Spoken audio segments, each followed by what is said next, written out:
पुरानी कथा के मुताबिक तारकासुर नाम का एक राक्षस था। उसके 3 पुत्र थे, तारकाक्ष, कमलाक्ष और विदुंतमाली। भगवान शिव के बड़े पुत्र कार्तिकेय ने तारकासुर का वध किया। अपने पिता की हत्या की खबर सुन तीनों पुत्र बहुत दुखी हुए। तीनों ने मिलकर ब्रह्मा जी से वरदान मांगने के लिए घोर तपस्या की। ब्रह्मा जी तीनों की तपस्या से प्रसन्न हुए और बोले कि मांगो, क्या वरदान मांगना चाहते हो। तीनों ने ब्रह्मा जी से अमर होने का वरदान मांगा, लेकिन ब्रह्मा जी ने उन्हें इसके अलावा कोई दूसरा वरदान मांगने को कहा। तीनों ने मिलकर फिर सोचा और इस बार ब्रह्मा जी से 3 अलग नगरों का निर्माण करवाने के लिए कहा, जिसमें बैठकर सारी पृथ्वी और आकाश में घूमा जा सके। 1000 साल बाद जब हम मिलें और हम तीनों के नगर मिलकर एक हो जाएं और जो देवता तीनों नगरों को एक ही बाण से नष्ट करने की क्षमता रखता हो, वही हमारी मृत्यु का कारण है।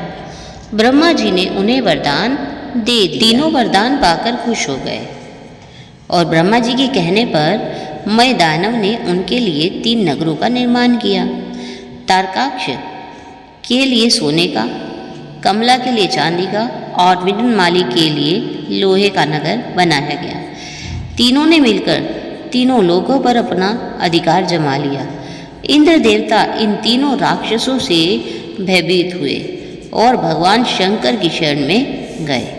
इंद्र की बात सुन भगवान शिव ने इन दोनों दानवों का नाश करने के लिए एक दिव्य रथ का निर्माण किया।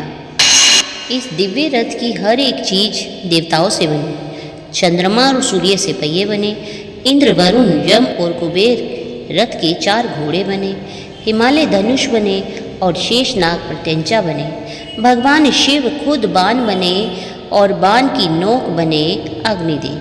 इस दिव्य रथ पर सवार हुए खुद भगवान शिव। भगवानों से बने इस रथ और तीनों भाइयों के बीच भयंकर युद्ध हुआ।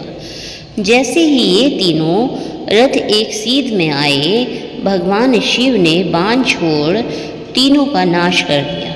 इसी वध के बाद भगवान शिव को त्रिपुरारी कहा जाने लगा।